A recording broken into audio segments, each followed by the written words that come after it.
mais debate. Vamos voltar a falar um pouquinho de judiciário, de STF.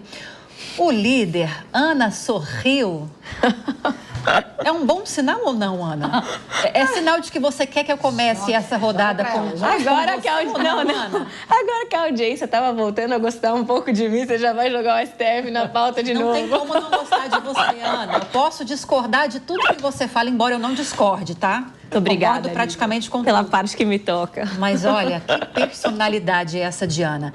Vou deixar, então, para você decidir. Eu vou ler a notícia. Tá, vamos. E se você der outro sorriso para mim, eu abro a rodada com você. Ela empurra para outra pessoa. Eu vou fazer só assim, minha mãe mandou. Você vai escolher quem vai falar, tá? Fechou. Você me conta. Vamos lá, então, gente. O líder da oposição na Câmara, deputado Felipe Barros, foi escolhido como relator da PEC que limita os poderes dos ministros do Supremo Tribunal Federal. Barros foi designado pela presidente da Comissão de Constituição e Justiça, Caroline de Toni, que também pertence à oposição. Essa PEC foi destravada após o início de uma queda de braço, mais uma queda de braço, né? Entre o STF e o Congresso. Iniciada dessa vez pelo bloqueio, pela suspensão de emendas parlamentares impositivas. Essa medida limita decisões monocráticas do STF, que são aquelas decididas, pelo menos inicialmente, por um único ministro, e não só do STF, como também ministros de outros tribunais superiores. Outro projeto que dava ao Congresso o poder de derrubar decisões da Corte deverá ser engavetado novamente após o acordo entre os poderes. Ana, para quem? Eu vou começar. Ó, antes de você começar, que você já foi pensando, esse outro projeto que vai ser engavetado, ele é um pouco mais agressivo ao STF, porque ele daria ao Congresso o poder de os parlamentares reverem as decisões do STF se eles julgarem que a decisão foi tomada pelo tribunal, sendo que não era de competência dele. Agora o outro deve avançar por agora. E aí? Gente, vamos lá. Você pode gostar do STF ou não, mas ele existe, ele é um órgão previsto constitucionalmente e ele tem atribuições de extrema relevância para o equilíbrio entre poderes na nossa sociedade, tá? Esse é o ponto número 1. Ponto número 2. A decisão monocrática. Vocês sabem o que é a decisão monocrática? É aquela que ela é tomada por um ministro. Ela existe sempre? Não. A decisão monocrática, ela serve lá no começo de um processo para quando houver algum tipo de perigo ao resultado útil daquele processo. Então, eu preciso que haja uma decisão de forma imediata e ela é provisória até que este processo seja efetivamente objeto de instrução e de apreciação pelo restante da corte. Então, quando a gente fala em limitar uma decisão monocrática, eu estou permitindo que certos processos que exigem a tomada de uma decisão rápida para a tutela daquele direito naquela situação não sejam tomadas e, consequentemente, eu posso gerar riscos ao resultado deste processo. Então, vamos lá. Quando você tem um processo, e aí eu vou voltar aqui para a primeira instância, Tribunal de Justiça de São Paulo, que você vai entender melhor. O plano de saúde negou a minha cirurgia e eu estou morrendo. Eu entro com o processo, mas se eu esperar o juiz mandar citar o plano de saúde, fazer uma perícia, juntar laudo médico, eu já morri. Então, o que eu preciso? Que o juiz, logo que ele vê esse processo, ele tome essa decisão, que é provisória, pode ser modificada. Para quê? Para que se chegar lá na frente e eu tiver razão, eu ainda estou vivo para ver o meu processo ser encerrado da forma que ele tem que ser. A hora que o Congresso decide limitar isso, vejam o tamanho do problema que a gente está colocando para nós mesmos, tá? Então, façam essa reflexão. Ponto número 2. O Congresso está fazendo isso não porque ele acha que o STF está ultrapassando barreiras. Não porque ele acha que a decisão provisória é ruim. Ele está fazendo isso porque ele está bravo. Por quê? Porque o STF suspendeu aquelas emendas parlamentares. Tirou a mesada. Tirou o PIX. A emenda PIX. E não só. Então, gente, vamos ser realistas. Tá? Aqui não estou fazendo defesa do STF, não estou fazendo defesa de lado A ou de lado B. Mas neste caso específico, para a gente tirar uma conclusão, nossa, o Congresso está arrasando, ou meu Deus, olha o que o Congresso está fazendo, a gente precisa colocar as cartas na mesa. E não é só porque eles acham que o STF está fazendo mal para o país. Vejam bem. Thaís, vou passar para outra advogada antes de abrir para a Carla também e para a Luana. Estou com um dado aqui do STF, que foi divulgado pelo portal do STF no dia 26 de junho desse ano, ou seja, um dado muito recente. Comparando com o primeiro semestre de 2023, o Supremo teve um aumento de processos de quase 50%, recebendo 4.476 processos dessa classe. Ele tinha, nesse mesmo mês, 22.021 processos em andamento. São milhares de processos. Obviamente que o STF é um colegiado, as decisões precisam ser colegiadas. Mas faz sentido isso que a Ana falou? Sim, eu sou da filosofia da Ana, eu gosto muito da separação dos três poderes. Eu respeito muito, acho fundamental para a democracia. Né? Então, pensar, o STF está legislando, o STF não está respeitando, eu acho que é uma análise muito superficial. Né? O juiz, no caso concreto, desde o primeiro grau, ele acaba legislando, porque ele aplica a lei no caso concreto. Não é uma inovação, mas é uma forma de interpretação. Então, as críticas que vêm para o STF, no sentido de dizer, eles estão ultrapassando, né? É claro que a decisão monocrática é uma exceção. Né, como a Ana bem pontuou, não vai acontecer em qualquer situação, o juiz precisa justificar para o próprio Poder Judiciário e para o seu colegiado o porquê ele está agindo dessa forma e o advogado vai poder discutir. Né? Existem recursos específicos para quando o juiz age dessa forma. Então, vamos deixar o Poder Judiciário se resolver, não precisa dessa intervenção. Eu concordo integralmente com todos os pontos que a Ana falou. Não tenho uma problematização, nenhum um contraponto, embora eu goste muito disso. Estou esperando a maconha para chocar todo mundo aqui. Estou esperando esse tema para chocar, porque eu estou muito calma hoje, né, Ana? Só tem mulher, né? Outro tá nível. Quando tem só mulher, a gente se resolve. Né? Coloca os machos aqui na mesa para você ver se a confusão se não sai pau. Mesmo porque, Luana, essas decisões monocráticas precisam ser confirmadas. A crítica feita pelo Congresso Nacional é que elas entram em vigor assim que elas são expedidas, essas liminares, né? E depois, caso não sejam referendadas pelo colegiado do STF, aí sim a decisão é revertida. Revertida ou ajustada. Ou ajustada, digamos assim. E me parece também, me corrija se eu estiver enganada, qualquer uma de vocês, que essas decisões monocráticas passariam a ser proibidas quando elas questionam atos e leis de presidente da República e presidentes do Congresso Nacional, da Câmara e do Senado. Não seria algo completamente geral, assim, né? E aí há um ranço do Congresso com isso, né? Porque até que o colegiado se debruce sobre a pauta, vale o que um ministro só falou. Também faz sentido a reclamação do Congresso, né? Cada um tem um pouco de razão. Tem uma... Óbvio que a gente tem que tentar analisar situações e casos que acontecem para poder tomar uma posição e uma crítica mais clara. Eu acho que o exemplo que a Ana trouxe aqui, ele justifica muito o tipo de decisão que tem que ser tomada imediatamente.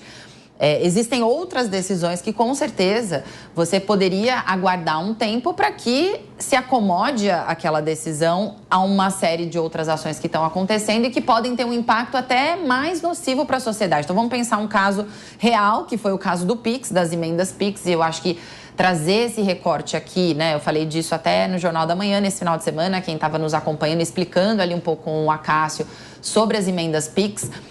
A gente passou por para quem entrou agora, né, e está tentando entender o que está acontecendo em relação a essa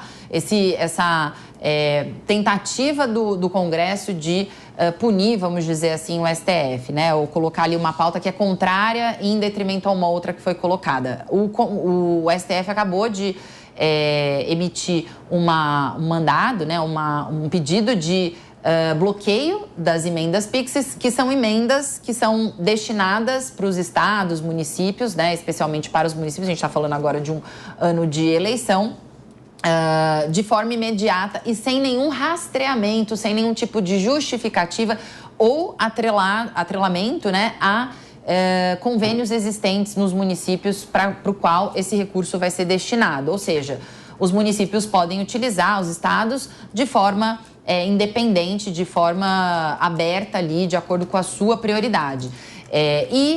Essa medida foi uma tentativa de bloquear e de fazer com que o próprio Congresso, junto com o Executivo e o STF, né, o Judiciário, tivessem ali um acordo em relação a formas de deixar mais claro e mais transparente a utilização desses recursos. Ou seja, não foi nem um bloqueio, uma prerrogativa de se bloquear eternamente esse recurso, e sim de bloqueá-lo momentaneamente até que se chegasse a uma conclusão que, inclusive, saiu essa semana. Já ali todas as regras que as emendas PIX, as emendas de comissão e as emendas de bancada vão passar a ter, né? Os ajustes para essas outras emendas foram mínimos, mas para a emenda PIX ela tem que ser prioritariamente atrelada a projetos que são de prioridade do Estado. Então, imagine, as emendas elas são utilizadas no Congresso. A gente sabe o histórico dessa utilização de recursos como manobra política, como formas de você alimentar os seus currais eleitorais, a sua base eleitoral. Ela tem, sim, toda, né, a justificativa na democracia, na estrutura democrática, de que o Congresso participa da definição do orçamento, mas a realidade é que, infelizmente, a cultura política que a gente tem, como a professora disse, clientelista, patrimonialista, corporativista, ela acaba fazendo com que esses recursos sejam utilizados pura e simplesmente como manobra política para angariar votos e para manter ali os seus grupos eleitorais. Então, você ter a prerrogativa das emendas e ainda ter uma parte dessas emendas, que não é pouco dinheiro, é muito dinheiro, quase 20% dessas emendas totais, destinadas sem nenhuma transparência, eu acredito, na minha visão aqui, não sou advogada, mas vou colocar, eu acredito que é um ato que com certeza coloca em risco muitos outros pilares importantes dentro da construção democrática e política, que é a boa utilização dos recursos, a aplicação dos recursos com justiça social, entendendo aquilo que é prioridade para a sociedade ou que não é. Então, para mim, sim, é uma decisão que deveria ter esse impacto imediato. E concordo aqui com o que as colegas que são advogadas falam e do que eu estudo sobre o tema, o quão importante é que o nosso sistema judiciário tem essa prerrogativa. Agora, o que fica claro, né, e acho que deixa todos nós muito estarrecidos, é que é evidente que essas propostas não estão sendo discutidas num momento em que, olha, vamos aqui tentar rever esse modelo para que melhore para a população. Não, a gente tem certeza, porque não é nada coincidência, ter acontecido logo em seguida, ao momento em que o STF derruba, né, as emendas PIX para que haja esse novo modelo. Então, acho que isso já mostra que a finalidade, o propósito, ele não é republicano, ele não é um propósito que está pensando o Estado e o cidadão. Não é algo que o Congresso ativamente está querendo discutir, ele é reativo, né? É exatamente isso que a Luana está explicando. Sobre essa questão das emendas, mas pode comentar o que você quiser, Carla, mas eu sei que a sua área tem muito a dizer nesse aspecto também.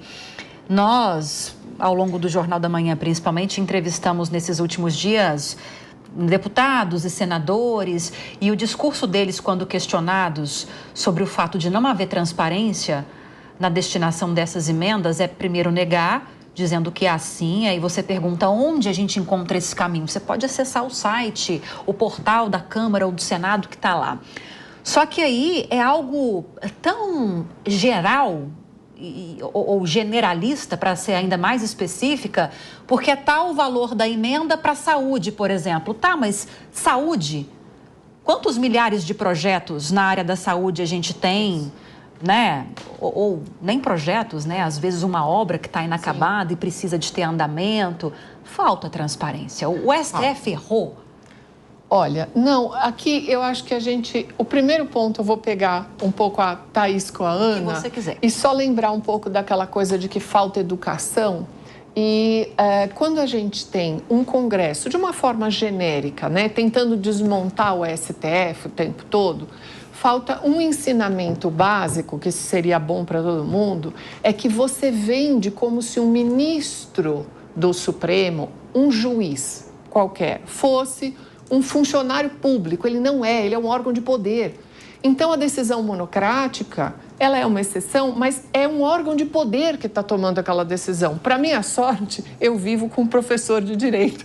Então, ele estava me explicando isso, inclusive, outro dia. Então, quando você monta essa certa confusão e faz com que as pessoas achem que o juiz é o quê? É um funcionário público. Não, é toda uma construção que há que ser entendida dessa forma. Só que interessa fazer essa confusão. Então, esse é o primeiro ponto com relação às decisões monocráticas, que são exceção, e isso não é um problema algum, senão a gente já teria morrido aqui, como a Ana falou muito bem aqui com o plano de saúde. Agora, com relação às emendas, eu trouxe um levantamento aqui. Que ela tinha alguma coisa. Professor, é uma desgraça completa. Então, assim, são abençoados. Então, é assim que funciona. Valor das emendas parlamentares agora em 2024, tá? A gente tem 37 bilhões 681 milhões. Esse é o valor das emendas totais. A emenda de comissão, 10 bilhões. Emenda individual de transferências especiais, 7 bilhões e 600. E emenda de bancada, 6 bilhões. Então, o que acontece? Há pouco tempo atrás, agora, 2 semanas, discussão com o Ministério da Economia, corte de gasto, corta tudo por causa de 25 bi para cumprir o arcabouço. Eu estou falando de 37.600. Nessa distribuição, tiraram 10 bilhões do PAC para colocar nas emendas. Eu pego um projeto federal que eu vou melhorar a construção, eu vou aumentar a contratação, emprego, renda, longo prazo. Não tem a ver com um governo? Exatamente, não tem. Você está com um plano plurianual, isso daí tem investimentos gigantescos, você vai ativar a economia. Eu desmonto isso, volta a 3 anos atrás, 2 anos atrás, aquela operação que pegaram toda nas prefeituras pequenas que tinha mais dente arrancado do que dente existente em boca de habitante. Opa! O que acontece? Só uma coisa importante, que esse nome PIX, eu acho ele um pouquinho ruim, porque é o seguinte, não tem nada a ver com o Banco Central, ele foi dado o nome de PIX porque ele é muito rápido de ser feito. Só que ele tem um erro, porque no PIX você sabe para quem você manda. E na emenda, ela está em aberto. Então, falta transparência. A minha esperança está depositada na tecnologia, porque em futuro próximo, dentro de uma estrutura orçamentária, dentro do blockchain, a gente vai conseguir acompanhar todo o dinheiro e o caminho dele quando isso tudo for transformado em DREX. Mas talvez isso seja tema para um outro dia. Sim. Você vai precisar traduzir para a gente. Mas isso aí ela faz com o real digital. Aí a gente até pode fazer um tema sobre esse depois. Controladoria Geral da União, Tribunal de Contas da União já se debruçaram em algumas alternativas para poder rastrear esse dinheiro. Uma delas é fazer com que esses recursos sejam alocados numa plataforma do governo, transfere.gov, mas a ver se realmente isso vai acontecer, né?